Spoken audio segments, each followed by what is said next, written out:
Plastics have become such an entrenched part of our lives. But what exactly is plastic? And how is it made? Before plastic became so ubiquitous, it underwent a transformation from being a strictly natural product to being synthetically and widely produced. Some of the earliest uses of plastic date as far back as 3,500 years ago, when the Olmecs of Mexico used naturally occurring plastics, sap from gum trees, to create rubber balls. During the mid-19th and 20th centuries, synthetic plastics like celluloid and bakelite made their debut and were used for decades. On the molecular level, plastics are made of polymers, which are long, flexible chains of chemical compounds. This structure allows plastics to be easily molded and shaped, especially under heat and pressure. Unlike the rubber used by the Olmecs, most of today's plastics are man-made and derived from fossil fuels. Crude oil and natural gas are primary sources, as they provide a cheap alternative to plastic made from plants. The first step in the production of plastic is the extraction of crude oil and natural gas from the ground.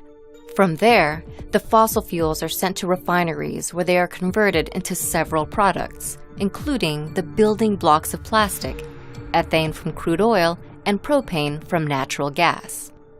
Ethane and propane are then sent to a cracker plant to be cracked or broken down into smaller molecules. Ethane produces ethylene, and propane becomes propylene. Next, a catalyst is mixed in, which links the molecules together and forms polymers called resins. This structure allows plastics to be easily molded and shaped, especially under heat and pressure. Polymerization converts ethylene into the resin polyethylene and propylene into polypropylene. These resins are then melted, cooled down, and chopped up into pre-production plastic pellets known as nurdles. Nurdles are later transported to manufacturers who use heat to mold the nurdles into different types of plastic products. Many of those products actually feature information about their manufacturing process. Numbers called resin identification codes are often featured, indicating which chemicals were used to make the plastic. Because of plastic's utility, its global production has doubled about every decade. The amount of plastics produced since 1950 has measured at about 9.2 billion tons, the weight of nearly 1,600 Great Pyramids of Giza. Much of this plastic ends up as trash.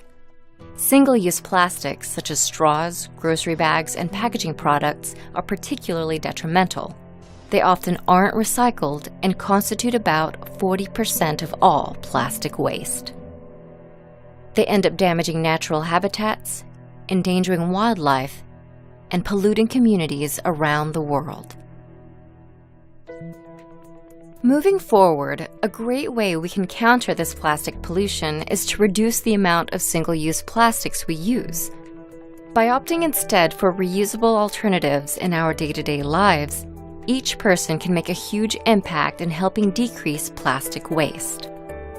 For plastics that are already produced, other solutions are being explored. Scientists have discovered that a few organisms are capable of breaking down plastic material. Waxworms and mealworms, for example, can devour plastics and turn them into compost. Another plastic-consuming organism is a microbe, which shrinks the time plastic takes to degrade from hundreds of years to only a few days. Change is happening in the production of plastics as well, with some manufacturers turning back to plants for ingredients. Called biodegradable bioplastics, these materials are as durable as synthetic plastics, come from renewable resources, and can therefore biodegrade. Even the rubber tree, the same plant used by the Olmecs, is once again being sourced for plastic. Today, the tree's latex is used to create a range of products, such as all-natural latex rubber gloves, tires, and mattresses. The rubber tree itself is now part of a global initiative for the natural and sustainable sourcing of plastic.